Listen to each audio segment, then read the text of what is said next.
reportagem do altosertão.com.br encontra-se ao lado do agrônomo Adalberto Nogueira. Ele cumprimenta o nosso público internauta e fala dos reais perigos que nossa região possam vivenciar a partir deste mês de agosto, em virtude da escassez de água, principalmente aqui nos mananciais que abastecem a cidade de Cajazeiras e região, ou seja, Boqueirão de Piranhas e o Açude Lagoa do Arroz. Um bom dia a todos os internautas que são assíduos ao Alto Sertão, a você, Beto Guedes, e cumprimentar todo o grande público de onde o site alcança e todos aqueles que aliás é a nível mundial. Discutir hoje o alcance da internet não adianta, ela atinge a nível mundial. Dizer para você de que é interessante a preocupação já despertada por um segmento da imprensa, essencialmente aqueles que lidam com os sites, no que tange a questão hídrica do semiárido nordestino, essencialmente do Alto Sertão da Paraíba. Nós somos sabedores de que a Paraíba em si se configurou aquele quadro que nós anunciávamos no ano passado, que nós tivemos a preocupação no mês de novembro, nos antecipamos a todos os mecanismos de pesquisa no mundo e do Brasil, e dizíamos que nós íamos ter um período com bastante irregularidade, onde algumas regiões iriam ficar sem água. Essencialmente do semiárido, e a Paraíba não ficou fora disso de maneira nenhuma não. Nós temos na nossa região, por exemplo, municípios como São João do Rio do Peixe, que vive há 2 anos de dilema falta d'água. Nós temos Triunfo com limitações. Nós temos, por exemplo, Carrapateira, que não atingiu sequer metade da média da sua precipitação. O único município do Interlã que atingiu a sua precipitação dentro da média foi Cajazeiras. E essa distribuição, ela foi tão assim, de uma precipitação que não teve escoamento pesada, que não houve escoamento superficial. Aconteceu que alguns riachos em Cajazeiras e Rio não sequer tiraram nem a folha.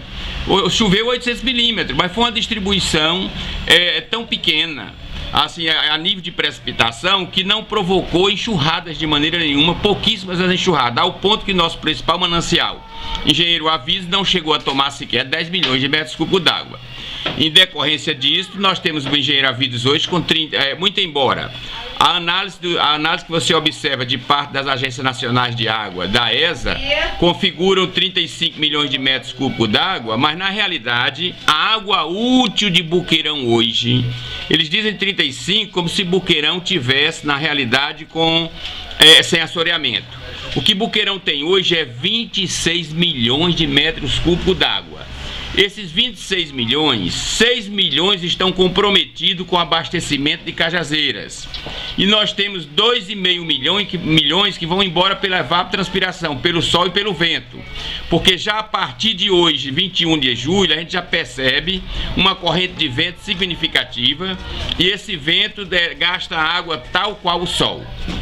Em decorrência disso, se você tira a Anchieta, olha, Beto Guedes, melhor colocando, Beto Guedes, se você tira 6 milhões em cima de 26, fica 20. Se você tira 2 milhões e meio de transporte de evapotranspiração, você vai para 18,5.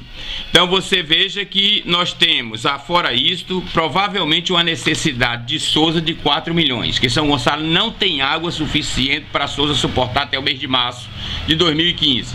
É tanto que já há preocupação do governo no sentido de uma adução da vaza de Sousa, de águas de Curemas, para ajudar na complementação de Sousa.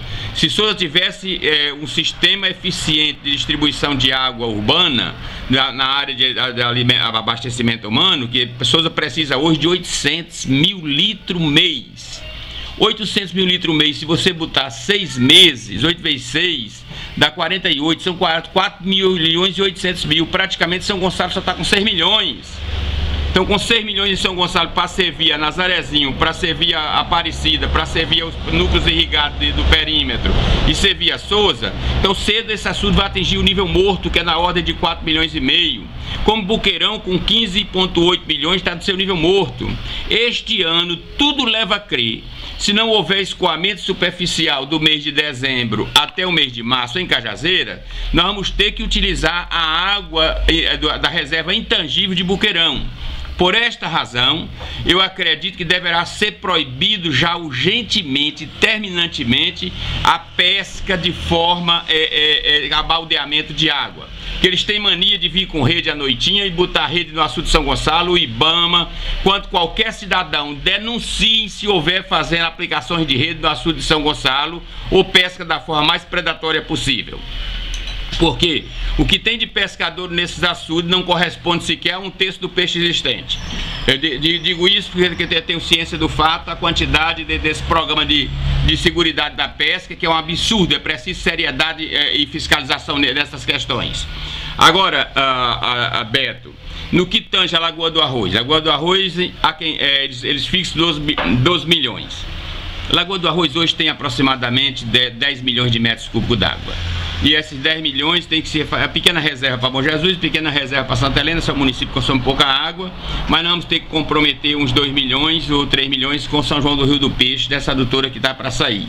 Praticamente não tem água também para o perímetro irrigado de Lagoa do Arroz e aqueles canais que estão todos construídos. Não sei qual é a preocupação do governo do que tange a se deixar os canais secos, nós vamos ter um prejuízo muito grande.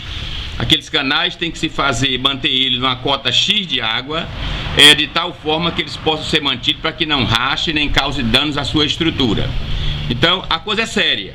Alerta geral. E alerta que eu acho que a CAGEPA, como órgão distribuidor de água e eficiente como ela é, na sua conta de luz, já era para ter um trabalho educativo, informando a dona de casa de que um cano, uma torneira com 20 centímetros de diâmetro, ele está gastando 1.500 litros d'água por hora se deixar aberto. Uma tubulação de 25 milímetros gasta 3.000 litros d'água por hora. E nossas domésticas, eu digo de forma em geral, nossas administradoras do lar, que deveriam ter uma visão de economia no lar, mas são gastadoras, não tem noções de economia nenhuma. Viu? Elas deixam as torneiras abertas enquanto lavam a roupa e vão olhar lá fora. Então o governo tem que adotar política séria com relação ao uso de água em Cajazeiras. Não só em Cajazeiras, mas na Paraíba e no Nordeste, no Brasil. Então, complementar algumas ações de beneficiamento da água na seguinte linha: você só terá bonificação, atenção, você só terá bonificação com a água, aquelas famílias carentes, se você gastar 10 metros cúbicos por mês. Se você gastar mais do que isso, você vai ter o dobro dessa água cobrada. Porque o governo joga uma política de beneficiamento de uso da água e da energia em que essas populações não têm consciência, não foram preparadas e não têm a educação necessária para receber esse benefício. É aquela questão da política habitacional que se fez no Brasil. Se desnorteou praticamente todo o crescimento urbano. Trouxeram cidadãos adaptados ao sítio, que não tinham uma preparação ainda para conviver no sítio, trouxeram para a cidade sem nenhuma técnica de profissionalização, sem nenhuma adequação de convivência com o perímetro urbano. Em consequência disso, veio o favelamento, veio o desordenamento, as políticas desse país não são sérias, não se faz reforma e, por último, vem a invasão com a droga. Adalberto, ficamos plenamente satisfeitos e esse alerta muito importante para a comunidade a partir de agora, entrando no mês de agosto. Eu ainda gostaria de advertir uma questão. Cajazeiras tem feito um planejamento urbano desnorteado, sem parâmetros de seu crescimento, até quando se precisa chegar àquela área. O que se percebe hoje é que a cidade está chegando lá na prensa. Nós estamos aqui de frente para mim com a ex-primeira-dama Zarinha, foi deputada estadual também, esposa do nosso ex-querido deputado Leite. E Zarinha é sabedora disso, de que a cidade está crescendo para o lado da prensa, para o lado da Lagoa do Arroz e deixando o grande vazio próximo do centro aberto. Então não se faz planejamento urbano desta forma. Estão levando a cidade lá para o Angelim, quando a gente sabe que daqui a 30 anos a especulação imobiliária abriu tanto loteamento em Cajazeira, de forma desenfreada, que daqui a 30 anos tem oferta de lotes para essa cidade. E se especulou a cidade sem se traçar parâmetros de valorização dessas áreas.